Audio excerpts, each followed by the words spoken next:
కాంగ్రెస్ పార్టీలో ముసలం మొదలైంది. ఏపీసీసీ అధ్యక్షురాలు వైఎస్ షర్మిలకు వ్యతిరేకంగా విశాఖలో సమావేశం జరిగింది.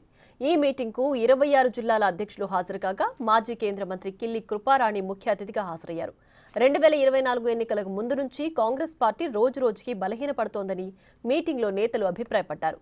ఏపీలో కాంగ్రెస్ పార్టీ నాయకులకు ఎలాంటి ప్రాధాన్యత ఇవ్వకపోవడంపై వచ్చిన సోనియా, రాహుల్ గాంధీలకు ఫిర్యాదులు అందిస్తామని తెలిపారు.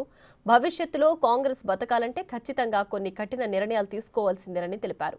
ఎవరిని మార్చాలనేది తమ ఉద్దేశం కాదని, ఏపీలో కాంగ్రెస్ పార్టీ బతకాలంటే కొన్ని కఠిన నిర్ణయాలు తీసుకోవడం తప్పనిసరి అని అభిప్రాయపడ్డారు.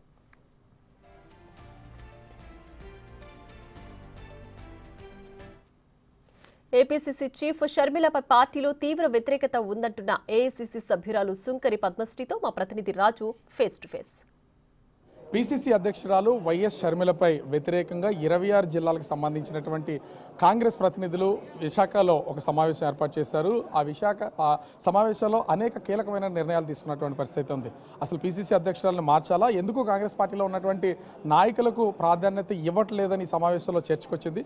ప్రస్తుతం మనతో పాటు శంకర్ పద్మశ్రీ ఏఐసీసీ మెంబర్ ఉన్నారు. అంటే అసలు దేనికి సంబంధించి ఈ సమావేశం పెట్టడం, అంటే ఇప్పటి వరకు వైఎస్ షర్మిల కాంగ్రెస్ పార్టీలో ఎవరికి ప్రాధాన్యత ఇవ్వకుండా సొంత నిర్ణయాలు తీసుకుంటుందనే అసంతృప్తి వల్ల ఈ మీటింగ్ పెట్టారా?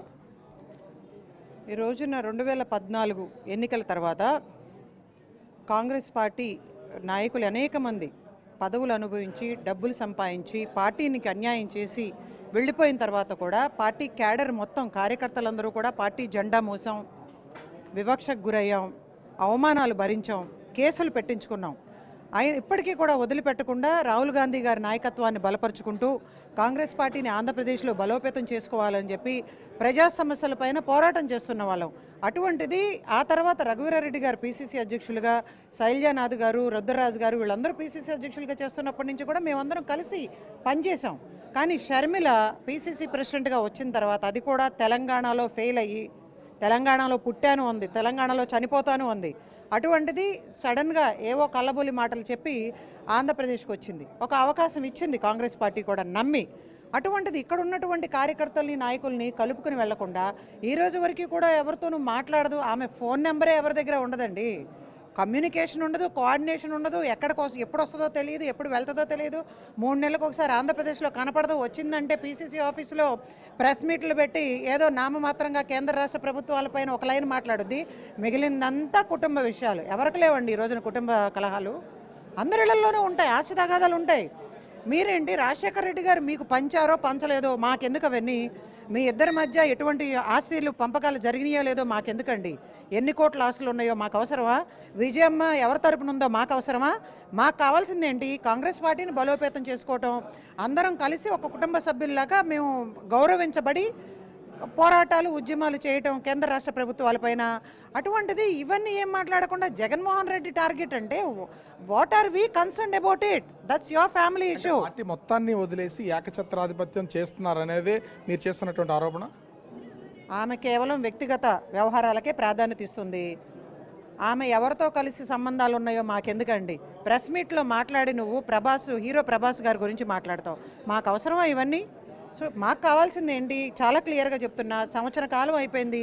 ఎలక్షన్ టైంలో కూడా నీ ఇష్టం వచ్చినట్టు అడ్డగోలుగా అనామకులకు టికెట్లు ఇచ్చావు. పార్టీ ఫండ్ వస్తే అభ్యర్థులకు ఇవ్వకుండా నువ్వు దాచుకున్నావు.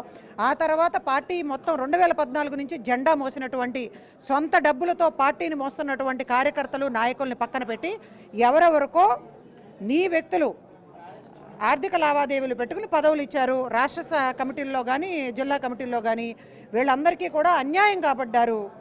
వీళ్ళందరూ కూడా నిజంగా ఎటువంటి ప్రాధాన్యత లేకుండా, గౌరవం లేకుండా చాలా ఆవేదన చెందుతూ ఉన్నారు. నేను చెప్పేది ఒకటే చాలా ఖచ్చితంగా. సంవత్సర కాలంగా మేము పోరాటం చేస్తూ ఉన్నాం. మల్లికార్జున ఖర్గే గారికి, రాహుల్ గాంధీ గారికి, సోనియా గాంధీ గారికి మేము వెళ్ళి రిప్రజెంటేషన్స్ ఇచ్చొచ్చాం. 13 పేజీలు. నేను, రాకేష్ రెడ్డి గారు, ఇతర జిల్లాలకు సంబంధించినటువంటి అధ్యక్షులు, పీసీసీ కమిటీలో ఉన్నటువంటి పెద్దలందరం కూడా రాహుల్ గాంధీ గారు స్పందించి మనం కలిసి మాట్లాడుకుందాం, ఒక రివ్యూ ఏర్పాటు చేసుకున్నాం అన్నారు.